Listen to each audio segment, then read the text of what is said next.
Hello guys, and welcome back to another Tweaker Man video. So in this video we're going to be stripping and repolishing this SME 2000 Plinth System. So this fits many turntables, and the reason we're doing this is we're fitting an original Garrard 401 into it with an SME 3009 tone arm. So what we're going to do is we're just going to mask up the black around here, because it's like a black sort of composite material. We wouldn't want the stripper to melt that. Inside here we've got some foam blocks, and this foam has deteriorated quite badly really. It's not going to take long before that goes to powder, so I'm going to replace those and put some new pieces of foam on there. So let's get the camera on the tripod and I'll start showing you how this process is done. So first of all, this is the stripper we use. This is industrial use only, so you can buy it, but you've got to be a professional, and you have to prove you're a professional to be able to buy it these days. Otherwise, the only products that are available are this type of stripper, which is environmental. Now this Paint Panther is the best environmental one I've come across, although I haven't tried the Paramos. They do an industrial Paramos, which is an environment one, but this is the best one. This comes from Toolstation in the UK, but this still isn't nowhere near as good as that. So that's what we're going to need here. So we'll pour some of this into our paint kettle.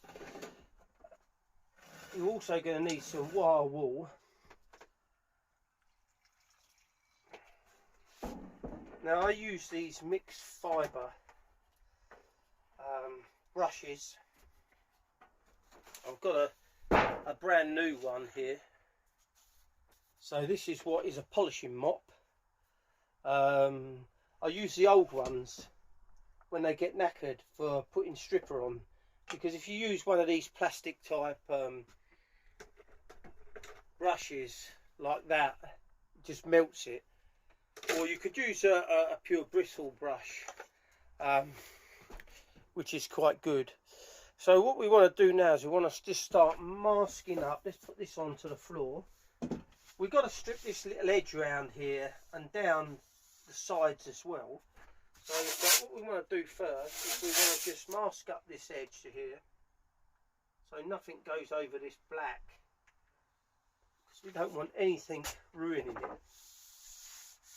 Okay, what we'll do, we'll just push that under there like that. I always give it 2 layers of masking tape.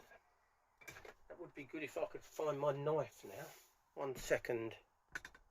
So all we're going to do is just run our knife along the underneath of there like that.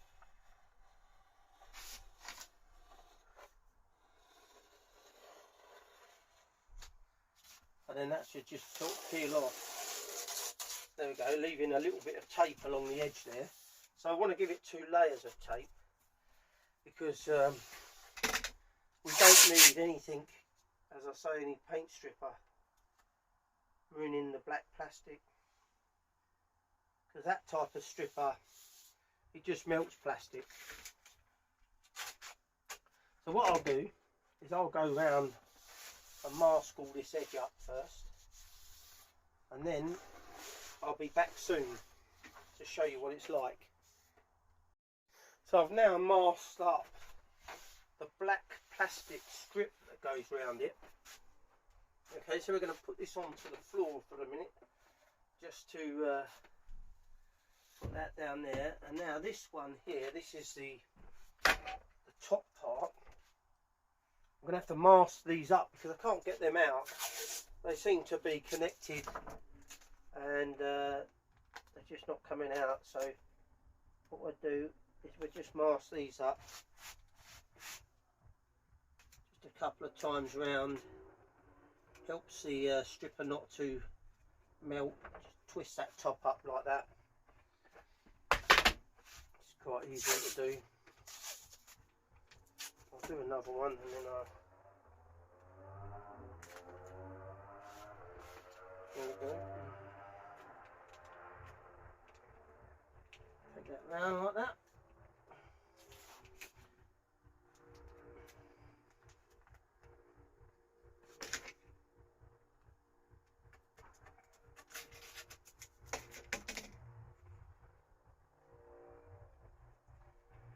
There we go. So I'll mask the next two up and I'll be back shortly.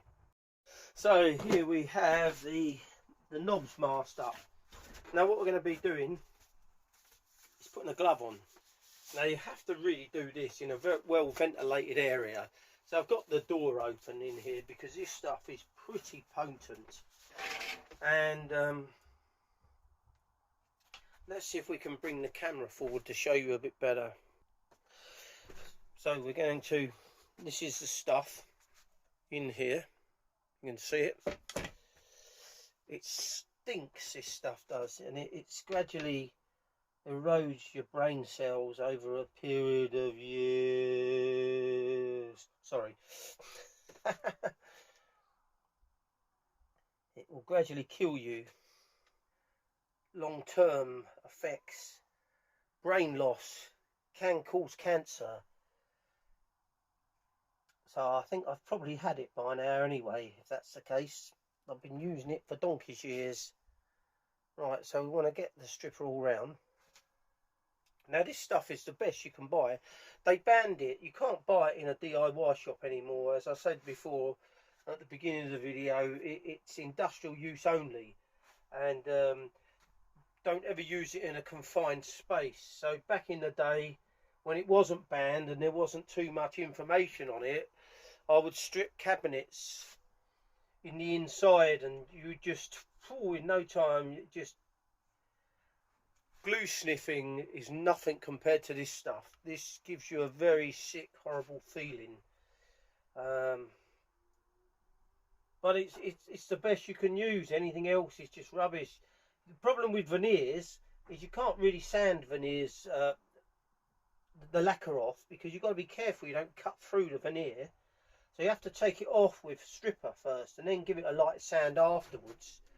I tend to use a very nice sandpaper, which I'll show you. If you're new to the channel, I have been doing furniture restoration since 1987. So, and I've run my own business doing furniture restoration alongside being an audiophile and running an audio business for a while as well. Now since 1987, so it's a long time. Got a lot of experience. Right, there we go. And I put lots of strip around. Now I'll know whether this is lacquer on here or whether it's oil on the way that it comes off. Now lots of people think they have teak table and teak dining chairs, and they all say, oh, the manufacturer told us it was oiled. Well, it wasn't. Most of it was sprayed with a sort of semi-matte pre-capped lacquer. And you can tell by the way it comes off. So you also need something called a cabinet scraper, because this is the best way to scrape it off once it's, see, when you see that come up like that, that's lacquer. That is not oil. Oil doesn't strip off like that. So this has all been lacquered, and while we're doing the service on this, it would be a shame not to repolish it. So that's why I'm doing it. Alan left it to me. He said, whatever you feel. So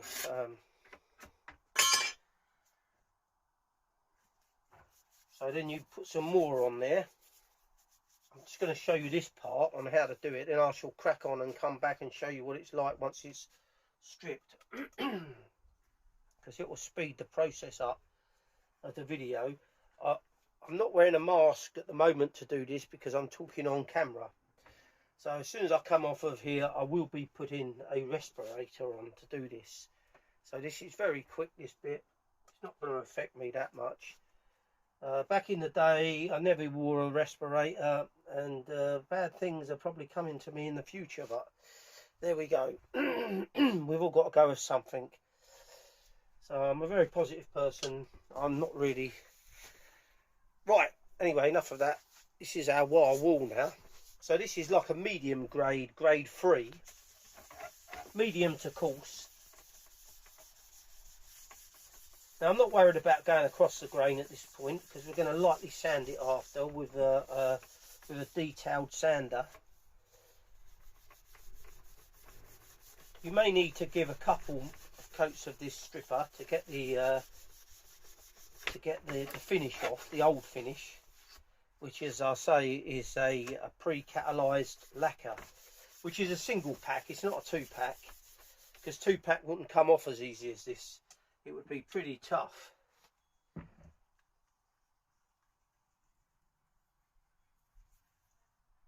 I'll tell you a little story. I was working on site in not far from a town called Radlett in Hertfordshire, and I was doing a job for, which I didn't know at first who they were, but this house was absolutely enormous. I've worked in some very big houses, but this house was absolutely enormous. And I was in there, and the sort of, someone had put a 2-pack lacquer on these kitchen worktops. These, I think they were oak actually, oak, solid oak, 40mm, square front edge. And I'm in there working away, scraping this stuff. It took me ages. I did a really nice job of it. Then we oiled it afterwards, because kitchen worktops need to be oiled. Next to it, I know the ground started vibrating. I'm thinking, blimey, what's happening? Something's severely up. So I shot outside, and in the garden was a helipad, and they were taking off in a helicopter just outside the kitchen where I was. And I asked the housekeeper, because I had a housekeeper there, and they said they were stockbrokers. But these people must have been absolutely loaded. They had their own helicopter and a helipad. And this house was set in about 5 acres of land. So you'd have thought the helipad would be a bit further away from the house, but it wasn't. It was quite close. So another little thing that I've experienced over the years. So here we go.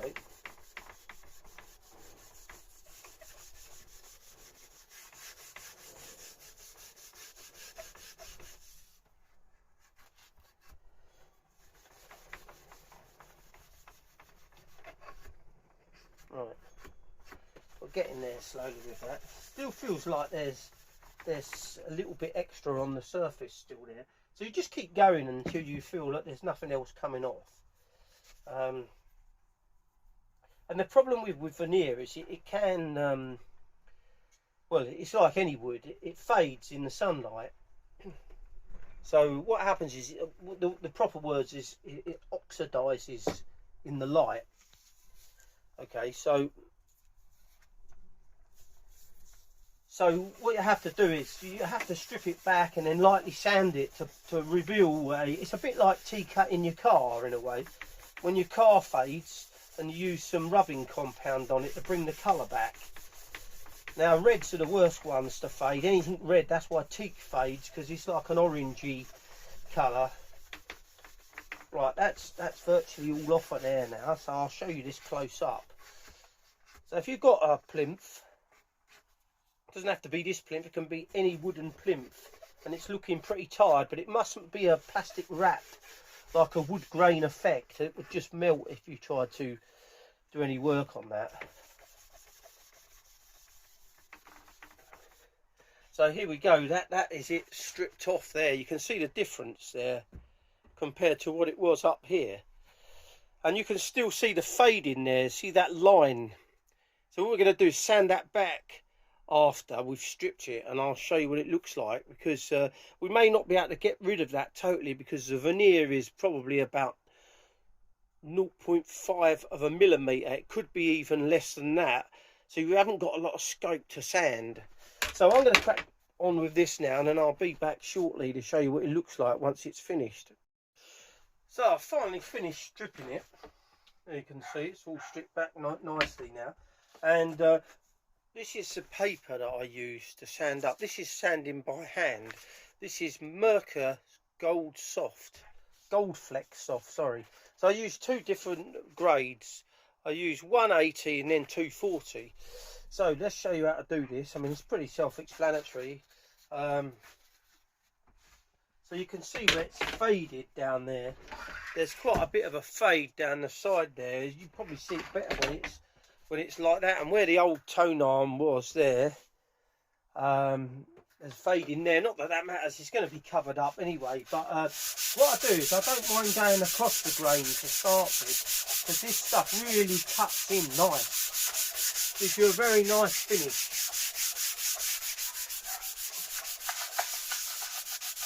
Now you can use an orbital sander on this, but you just got to watch out you don't cut through the veneer.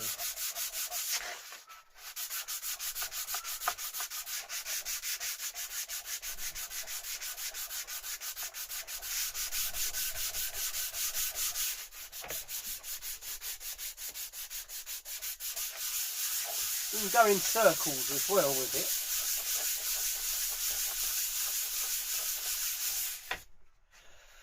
And there you can see it cuts in really well and flours the wood up. We call it flouring because it goes like flour, like the sawdust or the sanding dust, as you call it.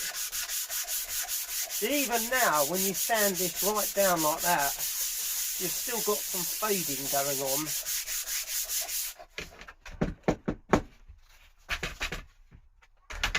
You'll still see there through the camera that you've still got some fading going on there.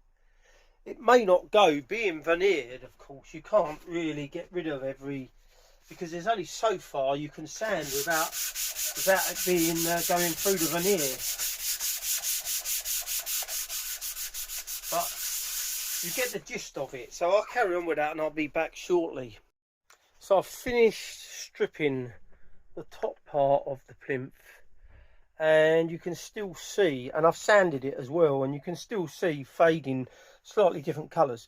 Not that that matters, because the actual the turntable is going to screw into here, and the tone arm is going to go into there. It's only fractional, and once you start polishing it, a lot of this goes. You can always tint these little bits as you go round, but that's the top section of the plinth. So the rest of it is down here, which I'll be doing next.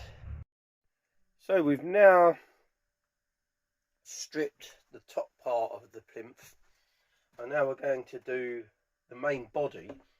Now if you can see here, we've got lots of little bits of foam in the corners, so this has lost its guts, so I'm removing those, and then I'm going to replace them with some new ones, which will be a lot better than these. While we're doing this, we might as well just do a full service on the whole thing. I'm going to get rid of all those. We can clean that up. Bits of residue there on there later. There we go.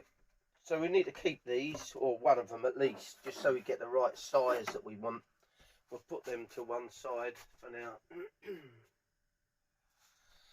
So on to the stripping of this. I'll just show you a bit of it. You've seen me doing the other work. And what we need to do as well is we want to strip this inside part there as well. So so what we've got to do is just put our stripper on. Now this is the Paramos stripper. This is the traditional stuff. Highly dangerous. You should wear a mask, which I'm about to put on once I've shown you how to strip this piece.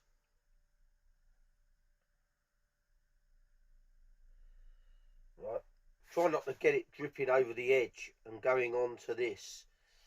Okay, do this section first, and then what we'll do is we'll turn it back over and then we'll just do that top section. You can just sand that top section off or scrape it off with the cabinet scraper.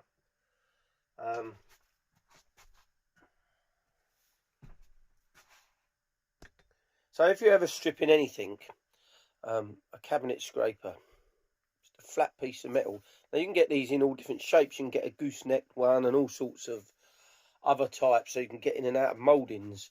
And I've got a whole range of them hanging about somewhere, floating in this studio. But unfortunately, this studio is very small, and I run a full restoration business out of here, so it tends to get in a terrible mess, and then I have to every now and again tidy up, which I've got to do today. Once I've finished stripping this, so we just put the scraper on the side there and head straight up.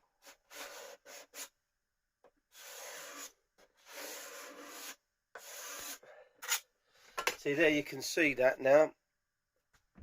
It's all come off lovely, and now we'll just give it another. We'll give it another layer. Get rid of all that muck off of there over to here for a minute before it goes in the bin. Put another layer on.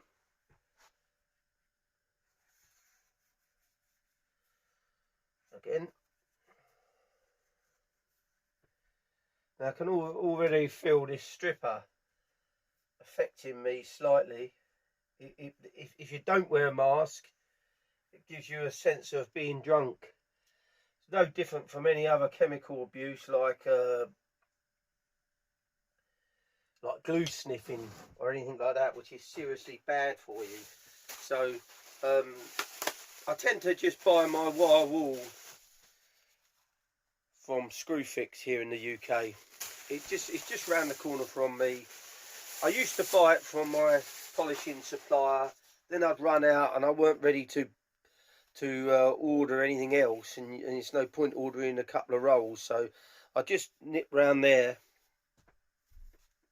and pick it up. It's pretty easy. What I would say is never try to pull the wire wool off in your hands, because this can be extremely sharp and cut your fingers, which I've done many times. And always wear a glove when you're doing this sort of work. So it may look like I'm washing up, but seriously, this stuff burns. It kills your skin.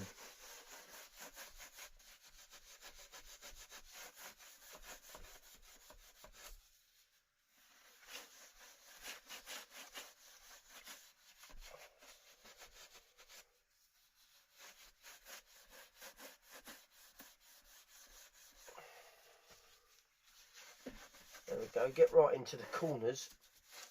You can just scrape the corners out if it's got a bit of stripper build up on there. That's it. And what I'll be doing after I've stripped this, I'll be lightly sanding it as well with some 240. Some of the Merkur Flex Gold Flex, or whatever they call it. There we go. That is a lovely bit that's been stripped. So I'm going to go on and strip the rest of it, and I'll be back once I've done it to show you what it looks like. So I've stripped the whole plinth now, and I've removed the residue of the foam blocks that are in the corner. Now again, what we're going to be using is this Merkur Gold Flex, and this is 240. That is the grit. And I scraped off the edge around there because I didn't want to get too much stripper onto that plastic rim. So all I'm going to do is just to lightly sand this, bearing in mind this is veneer, so there's only so far you can go. Although I have repolished people's tables many times. I mean, one I've done 3 times over a period of 20 years of running my business. So you tend to find a lot of older people don't just chuck their furniture out and buy new stuff. They get it repolished and restored, and keeps people like me in business, which is good. And also it's a bit more, it's slightly environmental friendly as well by doing that. It's a bit like this. If you want to make this again, it's going to probably push up your carbon footprint a bit more than if you just repolish it. I mean, and if you want to be totally carbon neutral, you'd finish it in a waterborne lacquer, which has got no,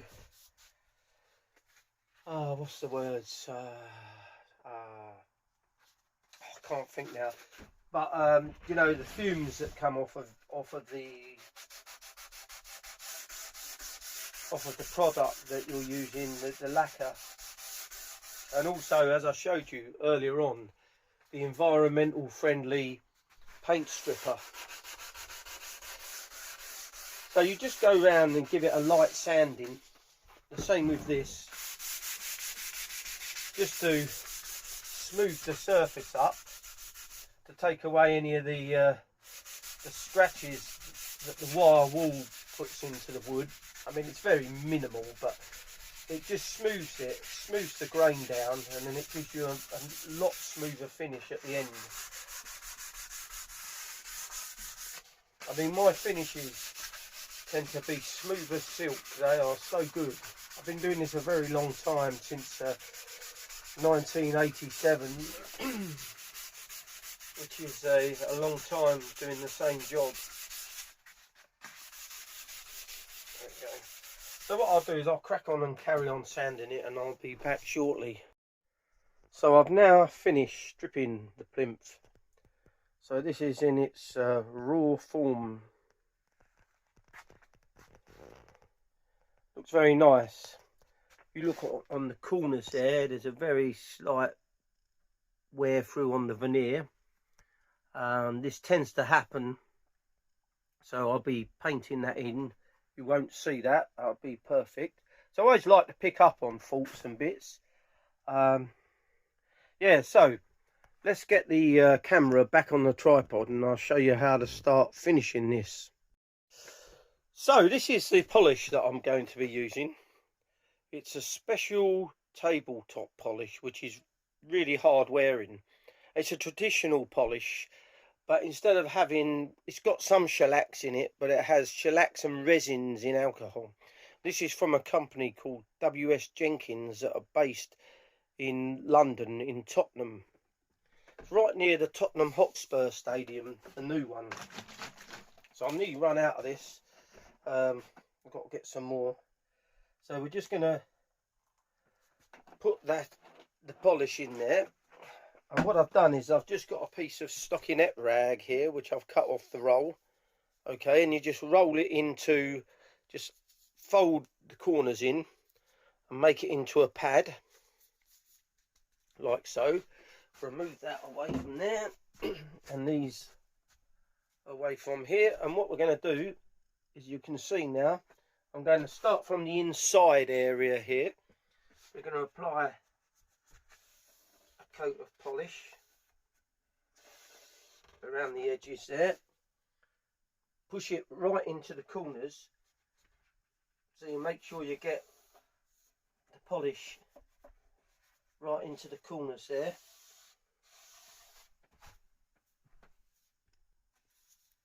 And come from here.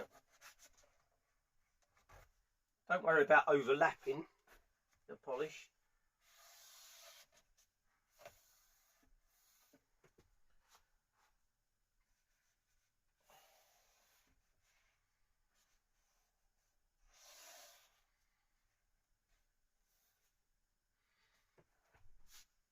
Come down the sides here.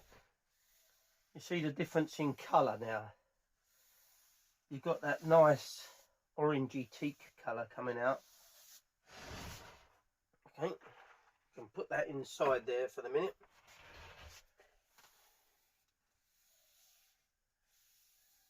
There we go.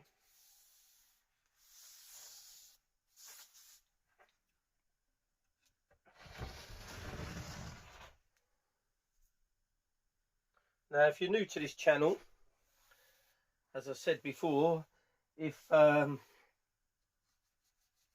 am an audiophile, and I've been messing around with audio since 1983, 84, when I was very young. I think I first started taking audio equipment apart at probably the age of 13, and now I'm nearly 54. So, and I'm also I run a furniture restoration company here in Leighton Buzzard in Bedfordshire, where I do reupholstery, French polishing, restoration, just about anything to do with furniture. Right, so there we go. You can see already how much better this is looking, but you see the fading there where the hinges are. So this would have originally been the colour of the teak, but what happens is it oxidizes over a period of time and it sort of yellows up. I call it a yellowing up, and the sun causes it. Sometimes the sun causes things to fade. Other times the sun causes things to oxidize and change the colour of the wood. So unfortunately we can't really get it back to that finish because it's only a veneer which is less than half a millimetre thick. So but yeah, that's basically how you put the polish on. So I'm going to whack more polish on, build up a few coats, and I'll show you how to colour in the corners. So I've now given it 3 coats, and we're going to colour in these corner sections here where the veneer's gone through slightly. So this is one colour. It's called raw sienna. This is an earth pigment, which is a powder, and the other one is burnt sienna, which is more of a reddy brown colour. So what we want to do is we've got a little pot here. My mum, my wife, they save all the plastic pots from salads and nuts and all sorts of stuff. So we'll just dip a bit of this polish into here for a minute, and then we're going to just pop a bit of, get it in there.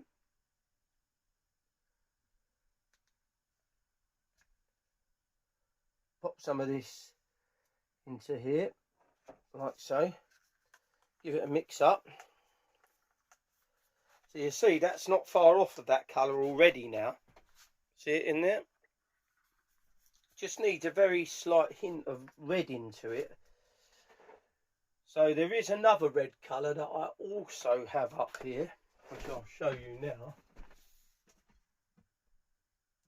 which is Venetian red.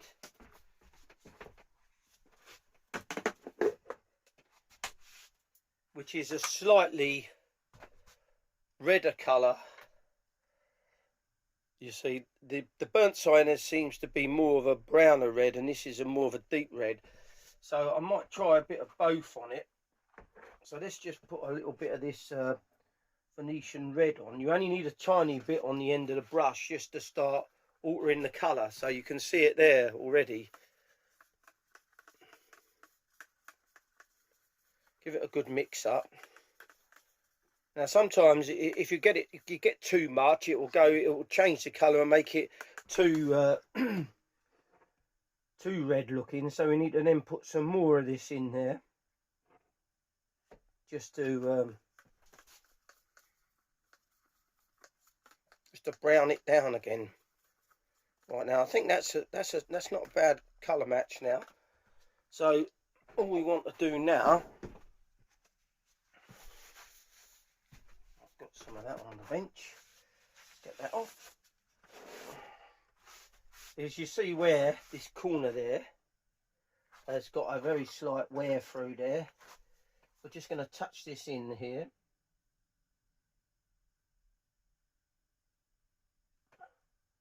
Right, so, and when that dries, it goes slightly darker, and then we can look round the rest of it. So you can touch in like corners and bits and pieces where they look a bit like they've worn through, just through age really, more than anything. Right, I think that's that for that. So we'll leave that to dry for a second, and then we're going to come back and give it another 3 coats. Well, that's dry, and you see that corner there now? Down here, you can hardly see it now. Give it another little touch in there. And you can't even notice that now, so another great job. So I'm doing the last coat of the sealer coats now.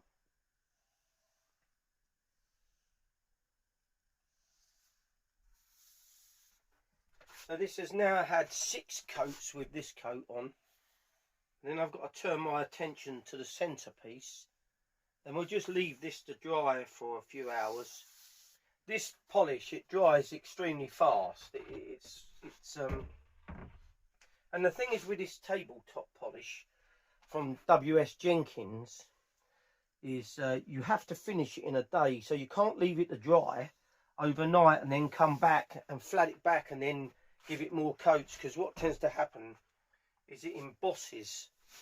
So it'll look dry, and then you'll put something heavy on it and it will just leave a ring mark or whatever the piece you put on. There we go.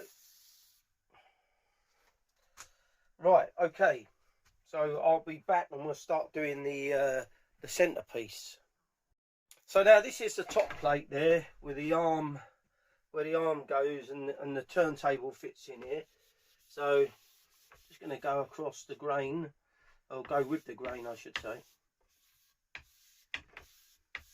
There is still some discoloration going on where it oxidised, as I said. Very minimal on this piece.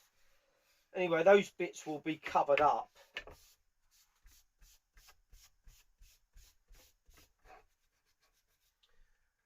So there's nothing to colour in on this. It's all pretty good on this top section. So this will have another 2 coats on, and then we'll leave it to dry, and then we'll give it another 3 coats, and then we'll flat it back, and then we'll do the top coats. So I'll be back soon.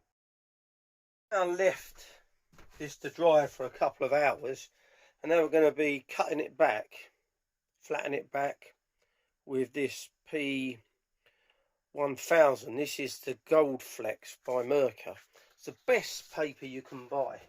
It's not cheap though, but you see, as you flat back, you can see the surface flouring up there. This paper doesn't clog like a lot of papers do. It has a lot more working lifetime than a standard paper that would just clog straight away.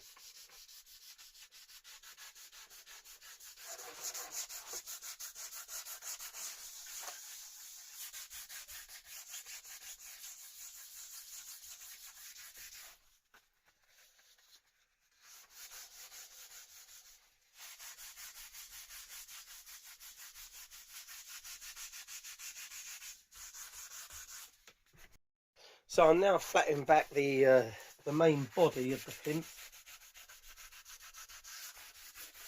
Again, you can see the way it flowers up nicely.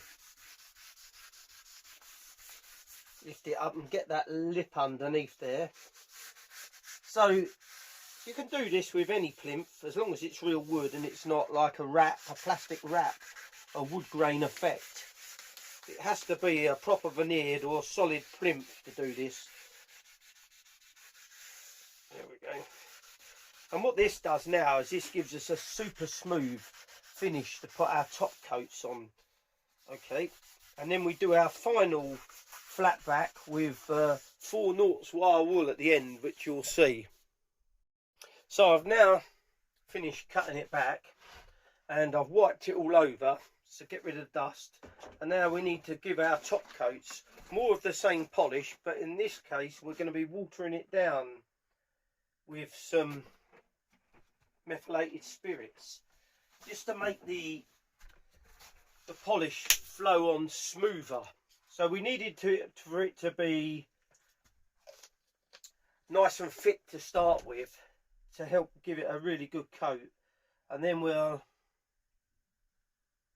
So I just judge it. I mean, I've been doing this so many years, so it's very difficult for me to say how much to put in. I would say put about 25% of meths into 75% of the polish.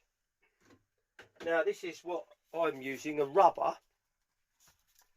which is, if I can get it open now, which is an old piece of hospital sheets.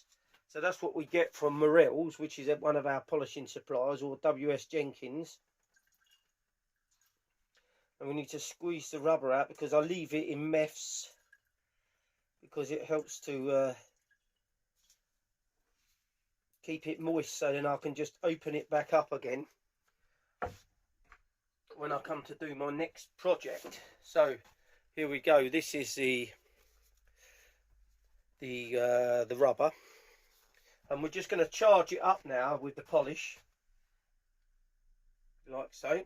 Get a good charge up, and now we'll start off on the inside here again, pushing it right into the corners. Okay, and go around the top there. That's it. Straight down there and along and up along the top.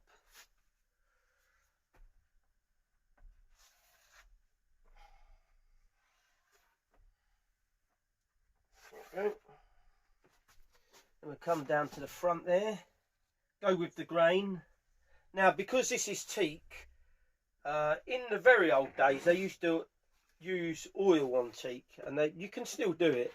Use teak oil or Danish oil to oil it, and it gives you a low luster finish, and that's what we're after achieving. We don't want a high gloss finish on this, we want a low luster finish. So just turn it around, just go up and down. Now what I'm going to do is show you this coat, then I'll be back shortly with the top coats. Nearly there. One more side to go.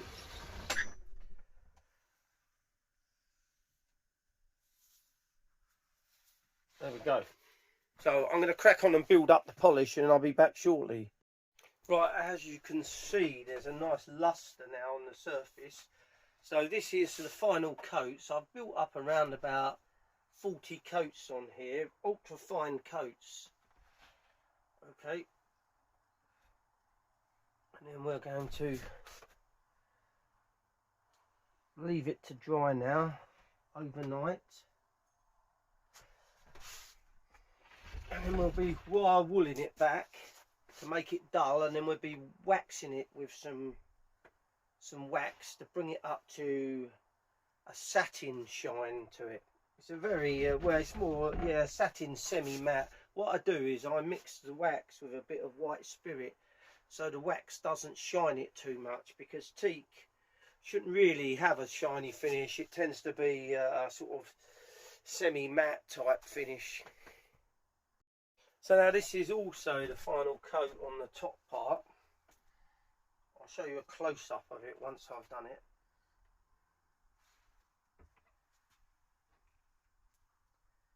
Got to get around these little bits, these things on the end, these screws.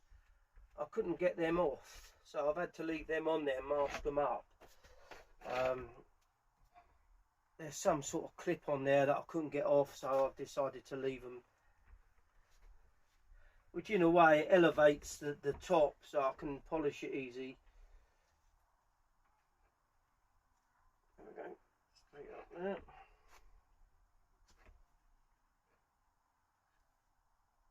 Round. Right, okay, that's it. So we'll leave that to dry overnight, and then we'll be back to show you how to wire wool and wax it. So I've left the plinth parts overnight to dry. So let's get them on to this bench here, and I'll show you how to do the wire wooling. Right, so what we use is 4/0 wire wool, which is really fine. It's just like cotton wool. Look, it's so nice. And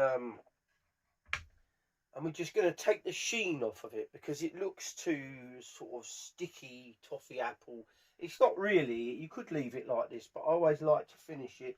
So all we do is we just rub with the grain.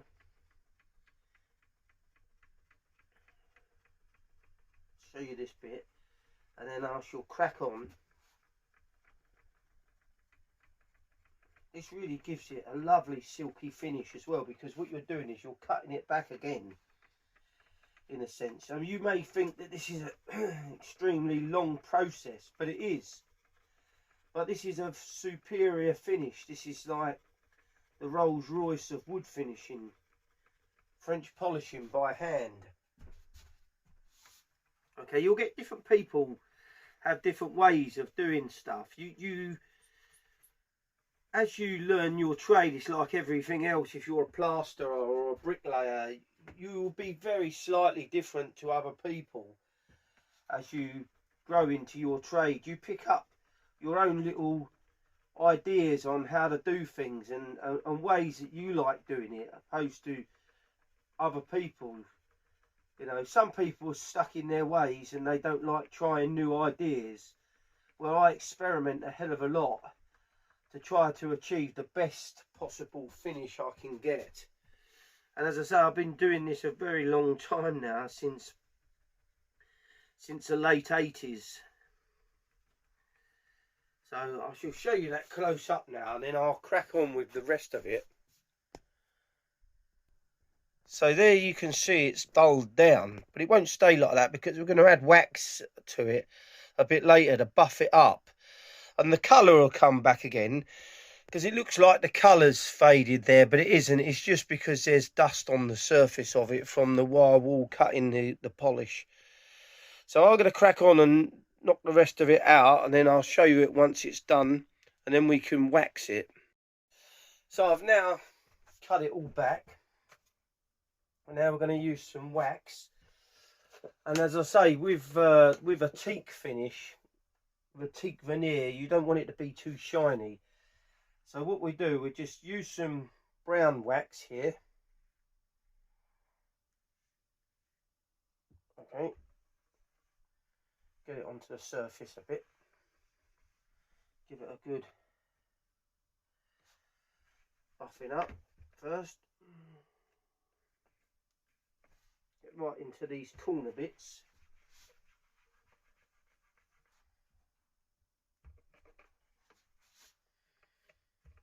Now if we just leave this wax on its own, what you'll tend to find is it will go a bit too shiny really.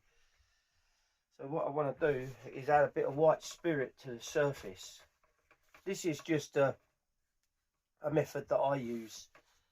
As I say, everybody's got different methods of how they do jobs, but I've got over, well, I've been doing this since 1988 now, 87, 88. That's a long time of experimenting and honing my craft. Right, so then all I'll do is I'll just put some white spirit onto the cloth there.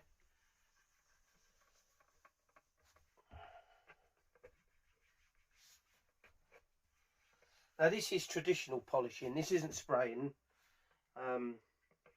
This is what most of my work is, traditional polishing. I do the odd spraying, and I do eco finishes as well. So if anybody is more of an environmentalist, I offer a water-based lacquer.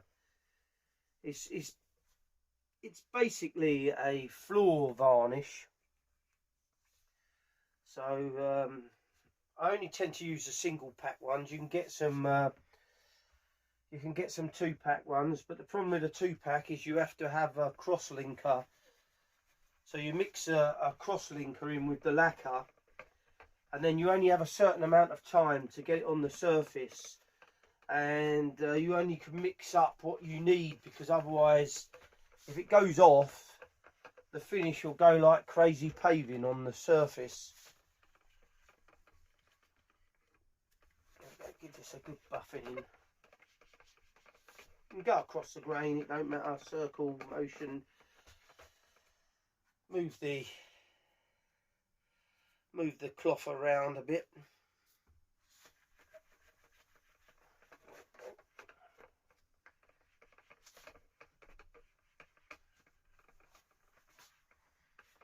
any work that's worth doing, it's worth doing well. So you might as well just spend your time on it and get a really nice finish going.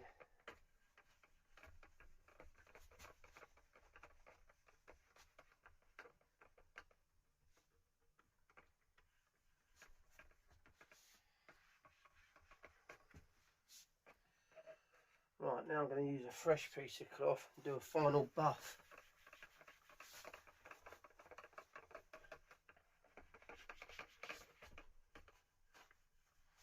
And I'll show you a close-up once I've done it.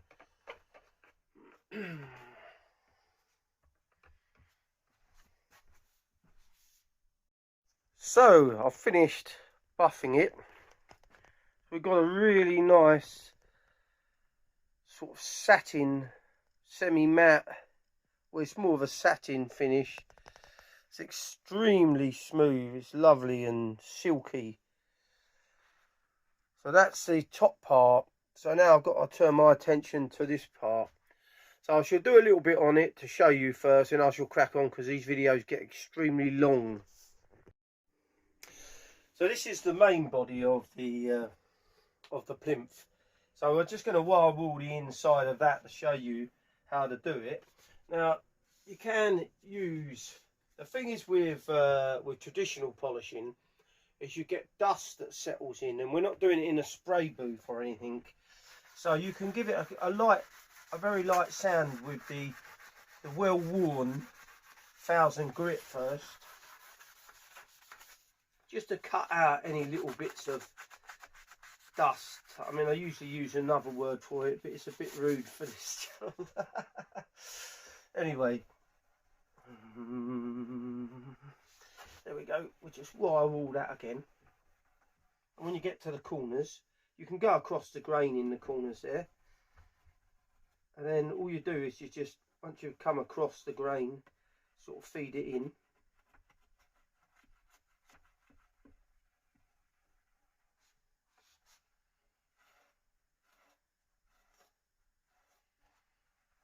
Okay, same up here.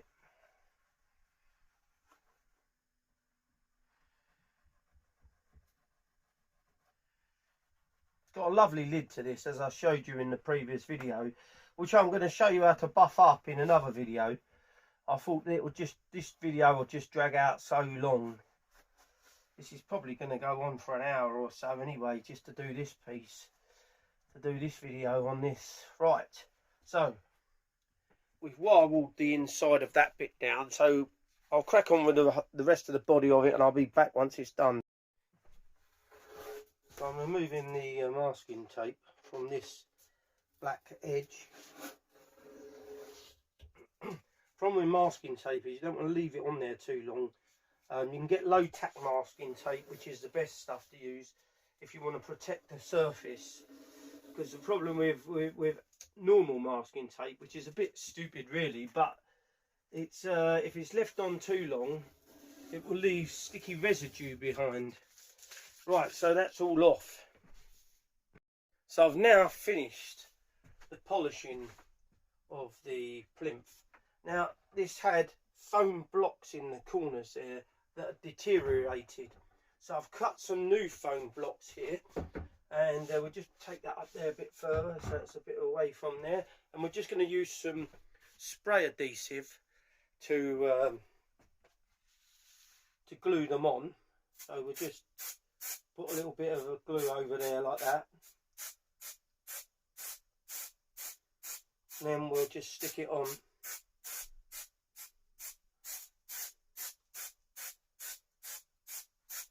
Right, they're going to take them and just push them into the corners there where they were before. Just push them into place.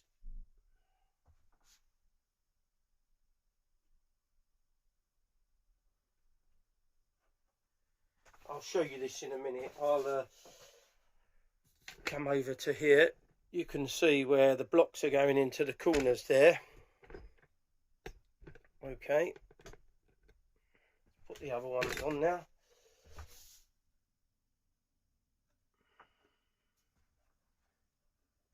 avoiding getting any glue over the polished surface. That's why I didn't bother spraying the spray adhesive onto both sides, because it's inside here and it's going to make a bit of a mess. So I've just put it on one side and it pushes down fine and it will stay there okay. So I'll show you in a second. Needs to move over slightly.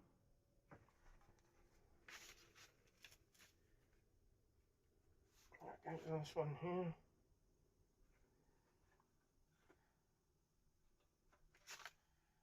And this one on here. Right. So here we have the blocks in the corners now, the foam blocks. And the top part just fits in. So here we have the top part of the plinth in place. And it suspends on the bits of foam there. So obviously I've still got to fit the rest of the bits back on. Under here there's some springs as well that go back on, which I shall do on my own.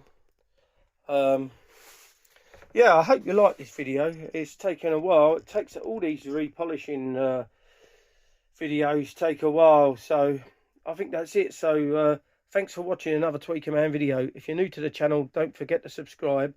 Don't forget to give this video a like. Don't forget to press that notification bell so you're notified each time I upload a new video. And thank you for watching, guys.